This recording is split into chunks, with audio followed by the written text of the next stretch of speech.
If people were looking for what's the secret, it's to constantly bombard yourself with inspirational quotes and stories and speeches and books.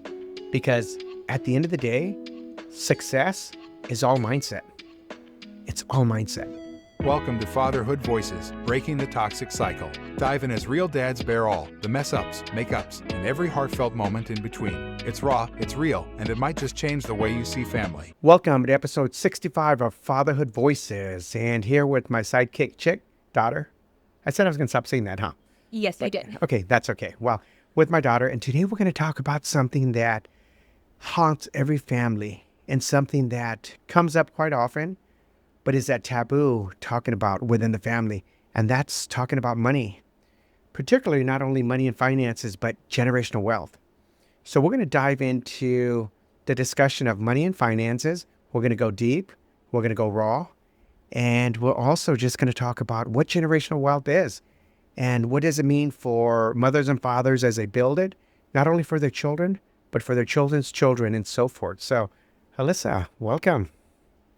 Well, I'm particularly excited to talk about this, not just for me, because I want to get a bit of insight on how you built this wealth that you have and just what motivated you. But I think that a lot of people, but wait, I'm sorry. Damn it. Wait. No, you're flowing. You're doing good. Okay. This is a good flow. No, okay. So I'm particularly excited about this topic because I am not only excited for myself to get a little bit more insight into... And you're waiting for me to kick over so you can tap into that wealth? No, Okay. that's not it. Because, joke has always been that I'm worth more dead than I am alive. Yes, because you probably are. No, you are worth more dead than alive. But no, we won't go there today. What the fuck is wrong with you? Kidding. I'm joking. No, I'm excited to talk about this because I'm excited not only to find some insights for myself, but I also think that it can be beneficial to a lot of people who are interested in building something, who are in the midst of building something, but maybe don't know how to take it to the next level, or maybe somebody who hasn't even thought about building something because they don't think that they have the opportunity or the resources to do it. Oh, So I'd like to start off by asking you, what was your motivation to want to build anything, whether that's a business, a family, any type of generational wealth? Where did the motivation root from?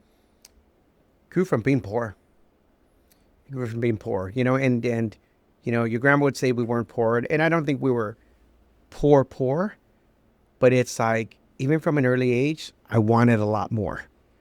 There's things that I wanted. And your grandmother was great to provide, even some of your aunts and uncles that stepped in and so forth, that, there was always these lavish birthday parties and Christmases were great and so forth, but I just wanted more.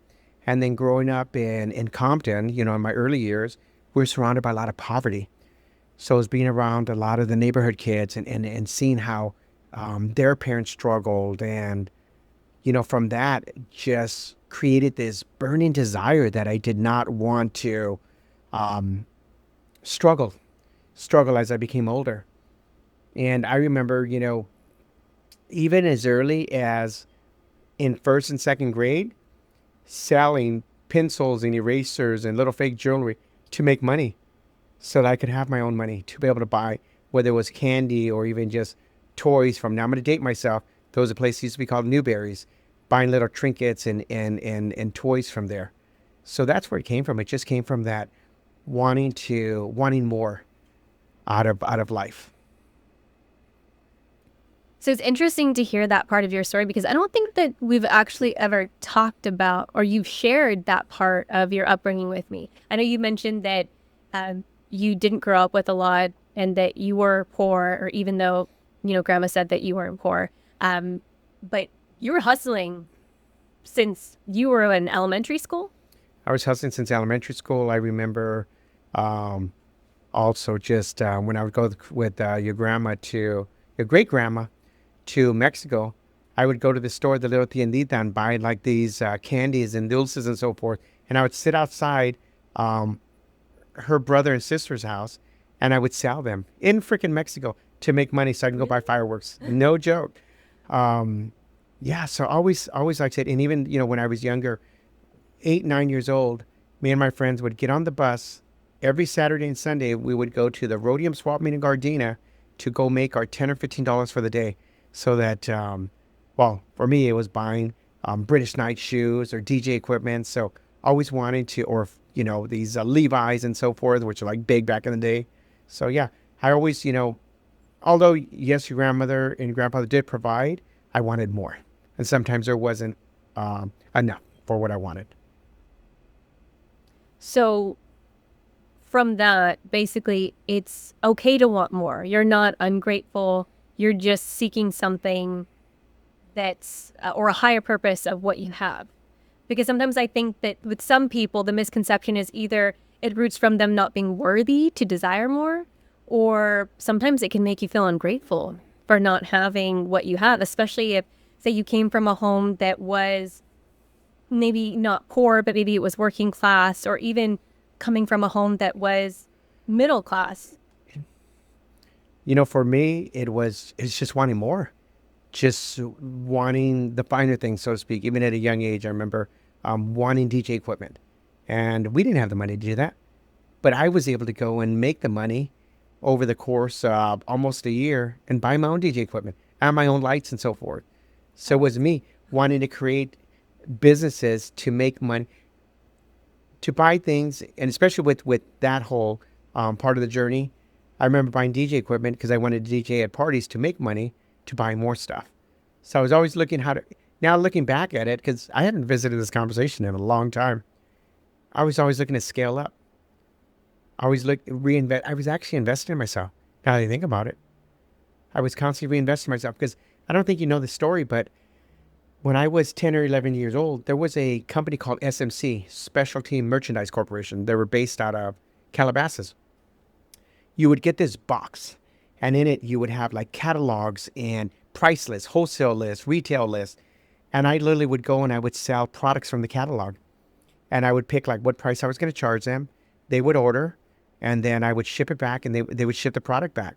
So even at 10, 11 years old, I remember reading through all this material of how to go door to door and sell these products. True story. Ask your grandma. That shit really happened. Wow. That's cool. I never knew that. Mm-hmm. So Yeah. you were an entrepreneur from the start. I was an entrepreneur from the start. Yeah. It was just, I had it in me. When I talked to your grandpa David, he says that's how your great grandfather was. That he was an entrepreneur, construction business, and always doing, different things. So I think part of it just comes from the DNA, or it's just from the blood of the Verdardi side. Okay, so now I'm going to challenge that. So I've heard this term, and I've actually had somebody refer to me as an intrapreneur.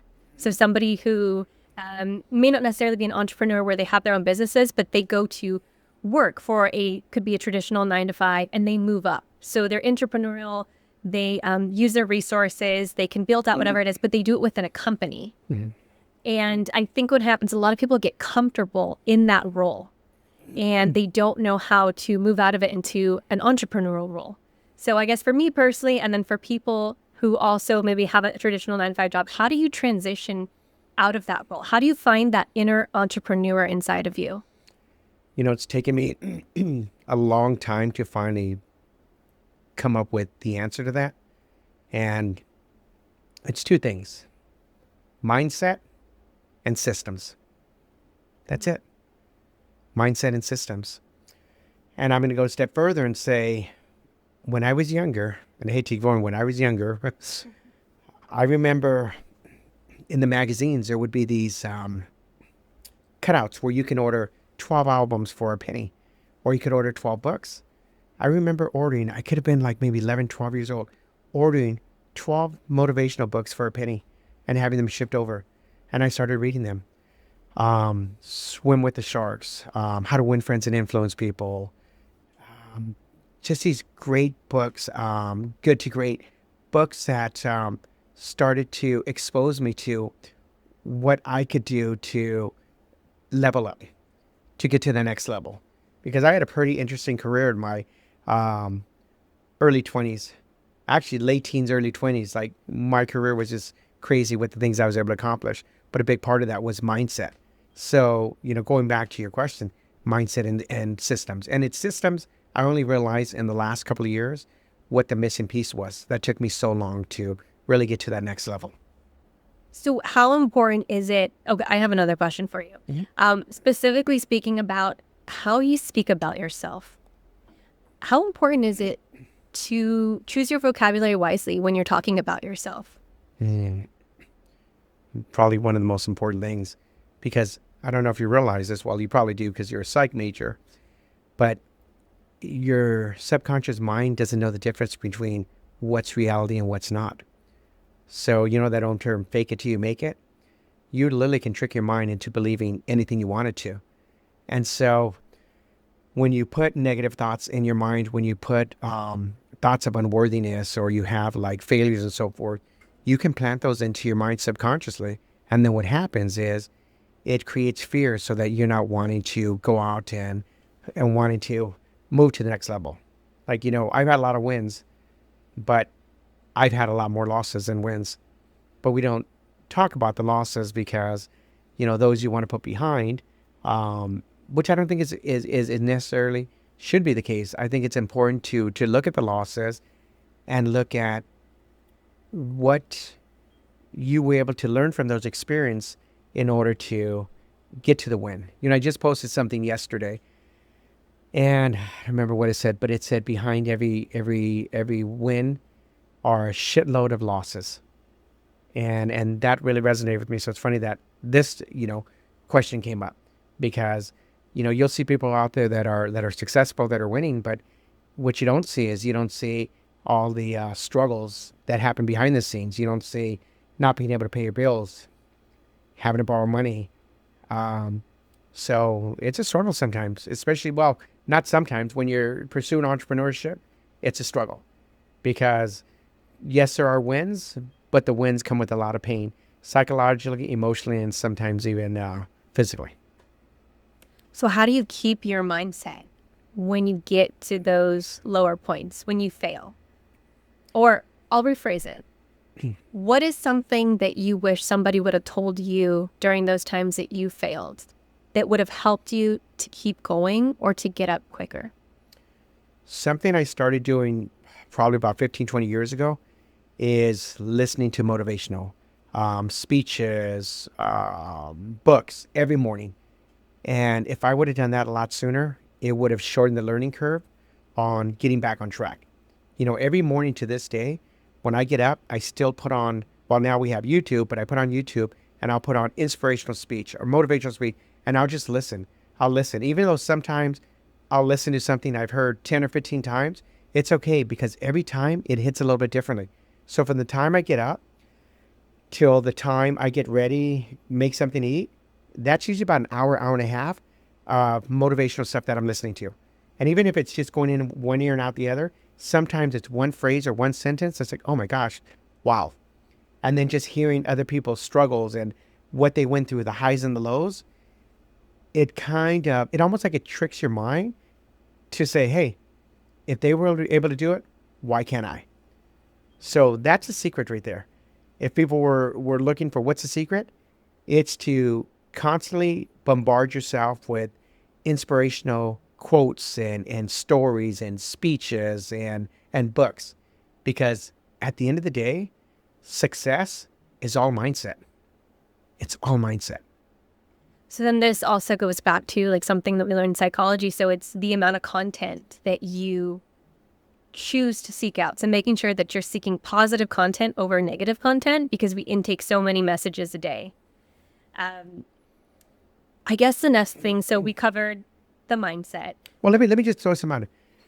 Remember when we had our big house, and I had my own customized office, cherry walnut cabinets, beautiful desk. Oh, that's right. You had a huge, like a command center. A command center. And in there were bookshelves and bookshelves. What were on those bookshelves? Motivational books. All motivational books. Business management. Hundreds and hundreds of books. That was my pride. That was my pride collection. It wasn't tequila. It wasn't cigars. It wasn't some rare collectibles.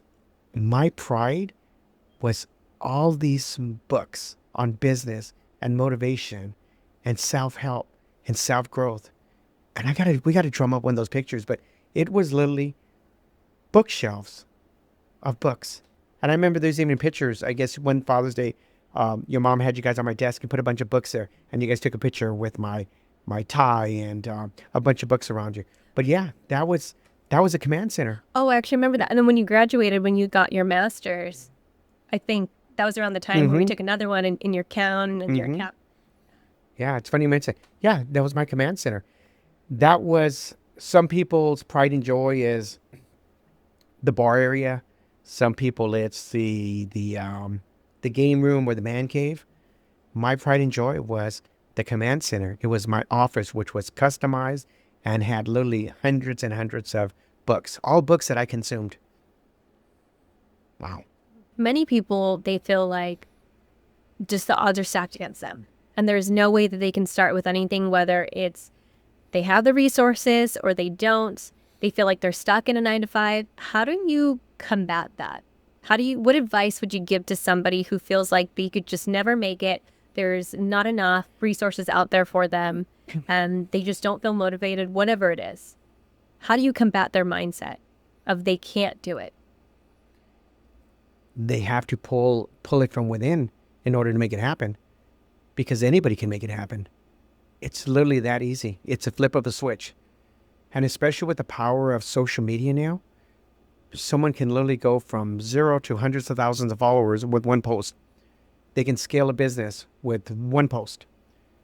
Before it was a lot more difficult because you had to have money to be able to advertise and expose your brand. Technology has changed all that. When people talk about not being able to do it, it's because they don't have they haven't found that drive or that fire inside of them in order to execute on it.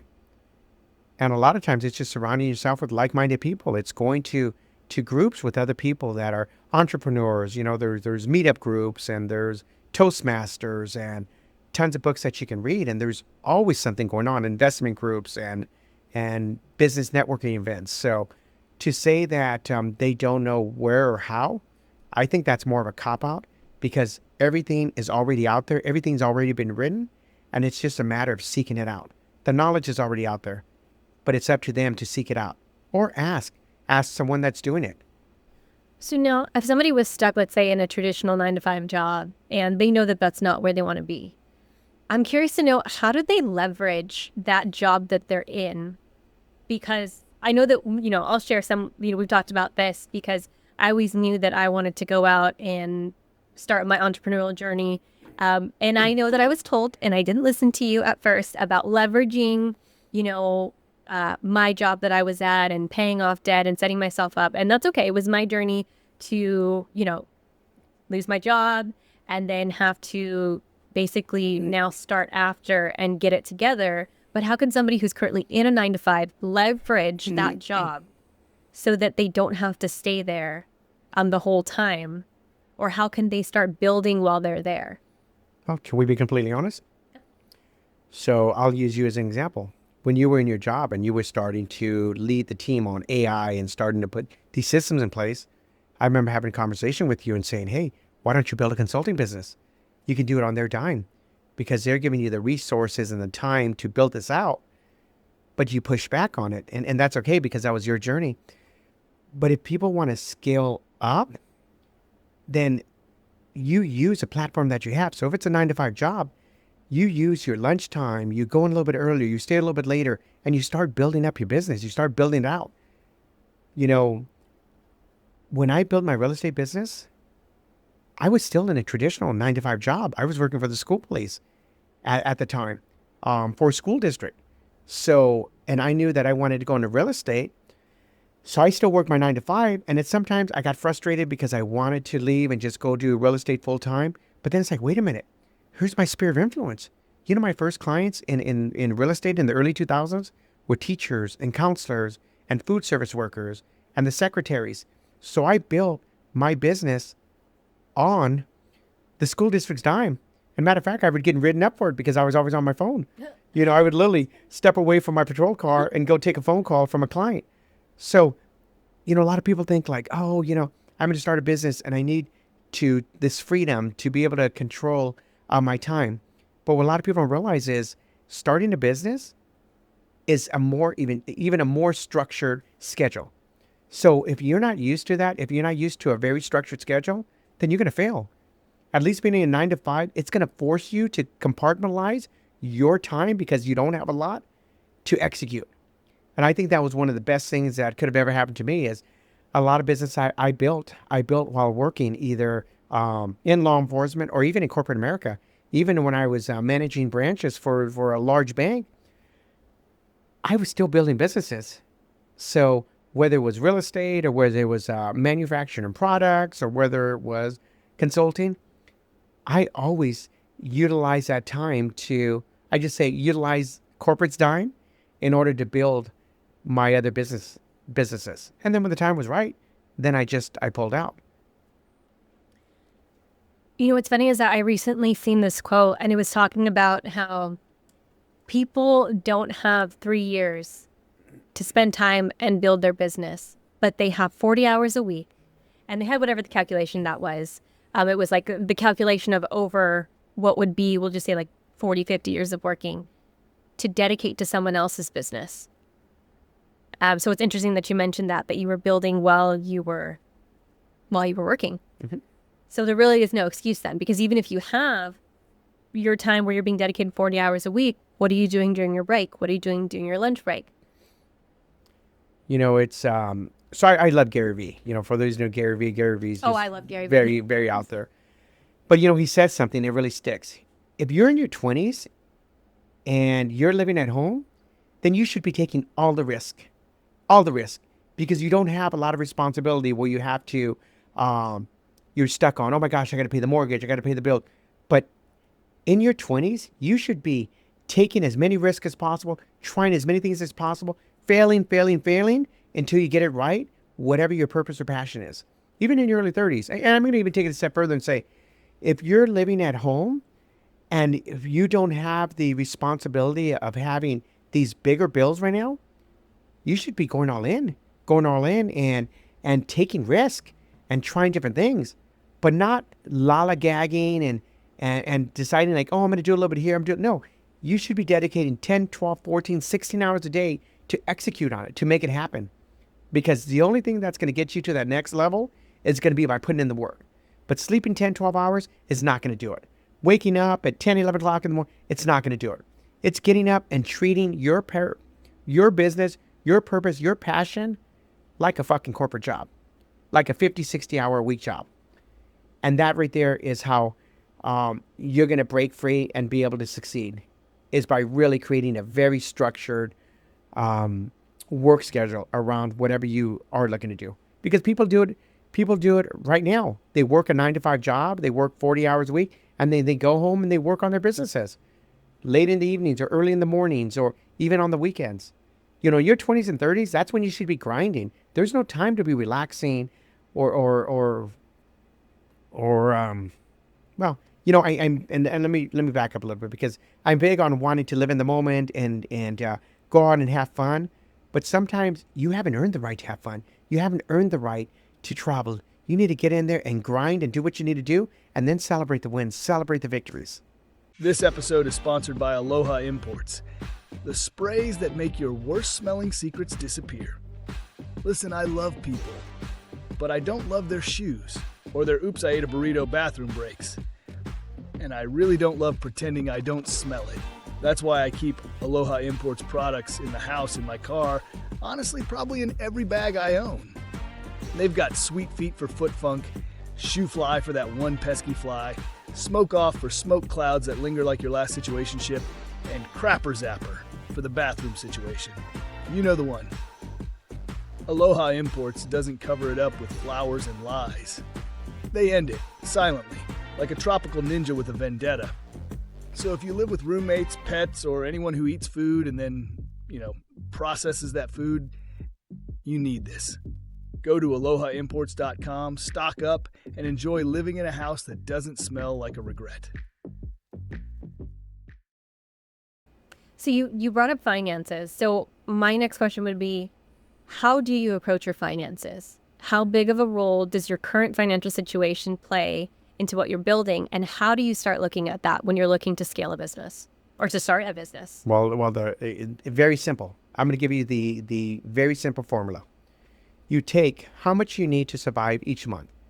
What is the minimum amount of money that I need to survive to pay my car payment, to pay my rent, to pay my my bills that I have, for gas? What is the bare minimum? So let's say that the bare minimum you have to have per month to survive is $2,500 per month. Okay, so that's your bare minimum. And then you create another sheet, and the other sheet is, okay, what is the amount of money that I need to be comfortable? So maybe your bare minimum is $2,500 a month that you need in order to survive, to get by. But then maybe you want to add a weekend getaway. You want to add going to a restaurant every Friday night, going to movies, going out and doing something. So maybe instead of $2,500 a month, now your next finance sheet is going to be your monthly expense sheet is, okay, in order to be comfortable, I need $3,500 a month or $4,000 a month. And then once you understand your numbers, then you reverse engineer it and you look at, okay, how much do I need to make per month? And then how much do I need to make bi-monthly? So every 2 weeks. How much do I need to make weekly? And then how much do I got to make daily? And then how much do I got to make hourly? And then how much do I got to make per minute? Like, that's the secret right there. And then you break it down. Okay, if I only need to make $21 an hour, then you just, like I said, you reverse engineer it. So once you know your numbers, then it's a lot easier. And then you continue to grow from there. That's why I'm so big on, I can't coach anybody, I can't work with anybody until they've shown their numbers, until they've now been very vulnerable and showcase what the bare minimum is, what does comfortable look like, and what does like a life of, like I said, just luxury and flying for first class and going wherever you want look like. So it could be $2,500 bare minimum, $3,500 to be comfortable, but $5,000 to really live in that moment. So that's all. It's interesting that we're talking about finances because I remember growing up that you were actually very frugal on some things, and I want to talk about it because one of the biggest things for me when I realized that your mindset was shifting or that you were allowing yourself to now spend your money is the first time I seen you walking around in Nike shoes. And then I seen a pair of Vans and I was like, what the heck? My dad has a pair of name brand shoes. He didn't get them from Costco. Because that was the thing. Among also, let's talk about how when we would get the family hamburger meal at Tom's, Tom's Burgers, and you would refuse to pay the extra money per burger for cheese because you said we have cheese at home, so we would go home. You're really going deep. We would get our cheese and we put it on a burger, and that's how we had cheeseburgers a lot of the time. So I want to know what changed, because there were some very frugal things that we used to do in the home. Also, among like couponing. I remember my coupon book. You had a coupon book. You were talking to everybody in the family. Hey, do you have coupons? Hey, you were just having all kinds of people sending over their ads, and then you and mom were really into couponing at one point. And then it was always going to Costco, and you would buy the same exact pair of running shoes from Costco. And those were the only pair of shoes that you wear for years. And when they would run down, you throw them out, go get another $20 pair from Costco. And then also, I'm going to bring this up because it's kind of a funny story. When you would say, I knew that we were going to Costco, when you say sometimes, let's go to lunch. Let's go get lunch at Costco. No, I don't mean the pizza, the hot dogs. I mean, we were walking around Costco and we were sampling all of the different food. And then we would get our hot dog or pizza, but really we were just eating a whole bunch of food around Costco, which was actually like one of my favorite memories. It was an experience. It was a whole, you were creating an experience of shopping. But I just want to know what shifted your mindset towards how you thought about money, and what made you decide that you wanted to start spending money on yourself? Well, that right there is a scarcity mindset. I lived with a scarcity mindset for many years. Because as I started dabbling into entrepreneurship, then all of a sudden what happened was if I didn't close deals, I didn't have money to pay the bills. So I needed to operate. So I operated. I didn't need to, but I operated from a scarcity mindset. of always wanting to hoard because I never know when we're going to need it. Because there were a lot of tough times too. There were times when the market shifted and there wasn't enough money. So being able to spend wisely, because when you think of coupons, like people laugh and joke, but coupons are money. They add up. Okay. And I'm going to give you an example. Okay. So I'm back to couponing again. Okay. I literally have an envelope of coupons. I don't need it, but why wouldn't I?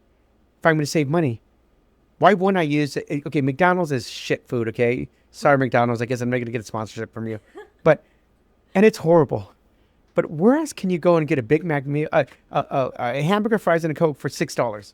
Okay, if you use the McDonald's app, well, I think it went up to $7 just in the last couple of weeks. If you spend $2, you get a free order of fries. Now, I've learned to not eat all the fries. I've learned to, just earlier I was hungry, and I was like, okay, do I want to go get like a $15 burrito? I went and I freaking went on the app. I got me a quarter pounder cheeseburger for $4.69, and then if you spend over $2, you got free fries. And I bought that. I didn't need a drink because I have a drink at home. I ate my burger and I ate just a handful of fries and then threw the rest away because it came for free. But I could have gone and spent $15, but why? Why spend it if I don't need to? It filled me up. It was shit. I felt like crap, but that's okay. But now I know, like, tomorrow I'll just go to the market and get some ham and cheese and so forth, But, where I'm going with this tangent is basically, we're back in a right now, things have shifted. We're in a little bit of a recession right now, and I just, maybe I've gone back into a little bit of the scarcity mindset. Maybe I need to pull away from it. Maybe I need to stop. And you know what? No, let me rephrase that.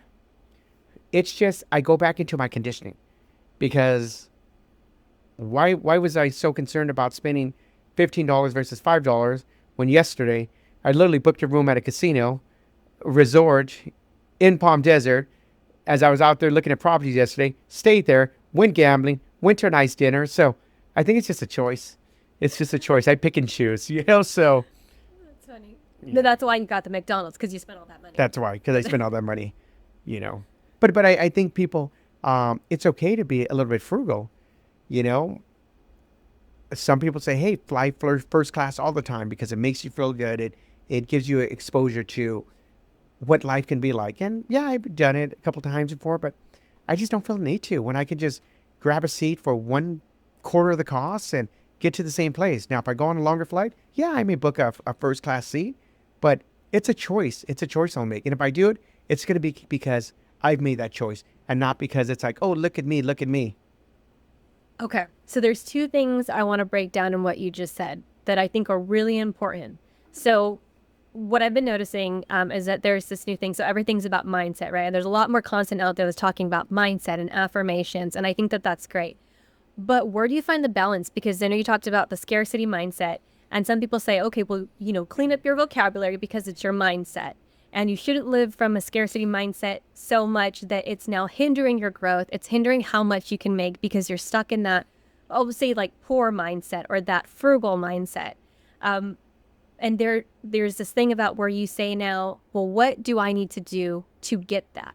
Well, where is the balance in that between learning how to spend wisely, but also knowing when to adjust to be frugal, especially during a time like right now, where things are shifting and there's just not as much stuff to go around? So I'm under the belief that money is energy.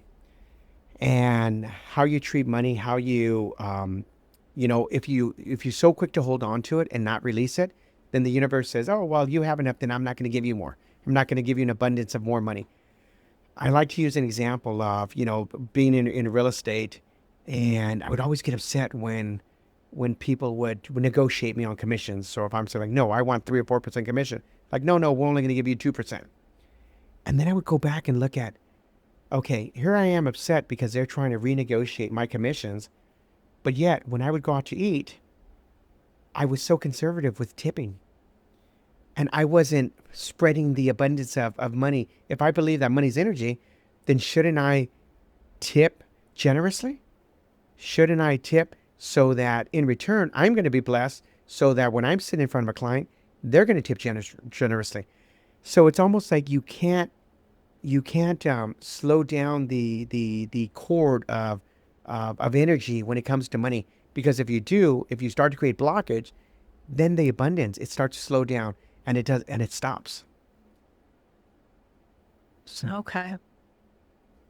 So, I think I don't know if I answered the total question correctly, but well, um there's no correct answer. I was just curious to know because there are mixed messages out there. So there's mixed messages, and it's really easy to get caught right now, especially when there's a lot of people who are look at me and all the trend is let's be a trendy influencer. Look what I'm doing with my life, whether it's real or it's not, whether they're faking it or they're not. And I think a lot of people get stuck in the look at me and I need to get this because it's flashy and only if I have this and I fly first class, then I've made it. well, it's funny because that was me pre-plant medicine. That was me wanting to have the biggest house, the most expensive car. Oh, look at me, look at me. But that was something within me. That was shortcomings that I had. That was something inside that I was dealing with. And then I go and do plant medicine, and then I don't give a shit about what I drive anywhere, how I look. Came back freaking dressing like a hippie and so forth. You know, now to me, like I said, there's only two things that I don't scrimp on. Okay. One is restaurants. I like fine dining, and I'm okay spending a couple $100s for a good steak, and hotels. I don't mind staying at nice hotels. Okay. Within reason. Okay. Other than that, everything else, shoes. Yeah. I bought my shoes at Costco for 10, 15 years. I spent less than $20. And people would say, well, why? Well, why not? It's only a couple of dollars. They do the same thing. But then even now I get my Nikes and Vans, but what you don't realize is when I get them, it's usually because I go on these shoe websites and I get them for under $40 because I'm not going to spend $100 for Vans. I'm definitely not going to spend $100 for Nikes, but I'll get them. They're last year's, closeout or excess inventory. But why am I going to spend $100, $200 for shoes when I can get them for $30, $40? Same brand, maybe a different model or style, so to speak. Why throw away money? When we went to the Grant Cardone 10X conference, there was something that Jimmy John said. Now, but Jimmy John was there. He was the founder of Jimmy John's. And he talked about the way that he made his money was because he focused on the pennies. Okay. And I remember he talked about, he had made all this money and had a big franchise now and making hundreds of millions of dollars. And he was on his yacht one day. And he's going through and he's looking in the trash cans, and he would always look in the trash cans. And then one day the captain of the ship said, hey, Jimmy, why do you always look in the trash cans? He said, oh, I'm looking to make sure we don't have any waste. He says, what do you mean? He said, well, that's how I build my billion-dollar company, by always looking for the waste. So he was so focused on making sure that there wasn't waste, excess meats, excess bread, so that everything was being managed efficiently and correctly. So his famous saying was, I made my billions by counting the pennies. If you count the pennies, everything else will work itself out. So I like to say that I count my pennies and then everything now works itself out. Wow, that's really powerful. I remembered most of what he said, but I think there were so many fakers that day that just different ones that stood out to me. But that's a good reminder of what he said. So what it sounds like to me is that there's a lot of work to be done here that's not even about the systems, because we haven't even touched on how to use the systems. There's a lot of work to be done in mindset. So my next question would be, what advice would you give to somebody who's, let's say maybe they're in their teens, they're younger, they're just starting out. What advice would you give to them that they could take and harness and that would give them basically a step up from other people who are already out living their lives? Study your idols, study your heroes, study, a lot of people resonate with sports. Study, so let's say you resonate with Kobe Bryant. Study his work ethic, how he became the GOAT, the greatest of all time. If it's an entrepreneur, if it's Mark Cuban, or if it's someone that you follow in fashion, or maybe it's Kylie Jenner or someone, study what they did. Mimic them. Look at how they got there. Because their stories are documented. They're all out there. So the way, if you're starting out and you're trying to figure out how to scale up, study. Study the people that you look up to. Or look at what you want to become and study their moves. Read their books. Listen to the podcasts. Listen to their interviews. That's how you level up. And what we'll do is we're going to go ahead. We'll finish up with one or two more questions. And then we're going to go ahead and end this week's podcast. And then we're going to do a part 2 because there's a lot more to come. And I know we're getting close to our time. But yeah, at the end of the day, it's all mindset. That's it. All mindset. You know, I can tell you how many hundreds of thousands of dollars I've spent on coaching. And you know what? At the end of the day, it all comes back to? It all comes back to mindset. All comes back to mindset. Okay. So then my next question would be, for you personally, do you think all those hundreds and thousands of dollars that you spent on the coaching was worth it? Absolutely. Absolutely. Because being surrounded by other like-minded individuals, listening to their frustrations, their struggles, their concerns, their highs and their lows, reminded me that I wasn't alone. And then getting best practices from them, what worked, what didn't work, not only from my industry, but from other industries. And then just knowing that, hey, I'm not alone. The shit that I'm going through, the shortage of money, it happens to them too. Because the more money you make, it's just bigger problems, okay? But they're problems that you can learn to handle. But it's no joke, you know. When you make a little bit of money, they're little problems, but the more you make, the bigger the problems get. The bigger the IRS problems get. The bigger the issues come with corporations and filings and so forth. So now, how does somebody who doesn't have access to that, keep that mindset, that coaching, how do you now combat their mindset of, well, I don't have hundreds of thousands of dollars to spend on coaching, so what can I do if I don't have access to all of those resources? What type of tools are out there? Because I know that they're out there, but which ones would you recommend to them? Oh my gosh, there's hundreds of them out there. The Wealth Summits, Tony Robbins and Dean Graziosi just did a free 3-day event just a couple weeks ago, virtual. And then Tony Robbins has done stuff. And then Les Brown. There's so much stuff out there, so much content for free. And especially after COVID, all these things are done on Zoom and online now. You don't have to pay hundreds of dollars to go to these events. It's all out there. If you're not seeking it out, that's an excuse. You know, I just saw one of the ads that just came through my Instagram feed yesterday was Tony Robbins is starting his Unleash the Power Within. It's starting up again after COVID because it was shut down for a couple of years. I think it's going to be like $700-800, and it's going to be at the Anaheim Convention Center. It's for 3 days. Powerful event. They're like 12-hour days. Actually, I sent you guys the reel, see if you guys wanted to go. But you don't have to have hundreds of thousands of dollars. You can literally have hundreds of dollars and go to an event with 10, 20,000 people that are all there looking to build on their mindset, to scale, to build their companies, or to even level up in their companies that they work for. So you don't need a shitload of money. There's books out there. There's podcasts. There's YouTube videos. Everything out there is all within basically the tip of your fingertips.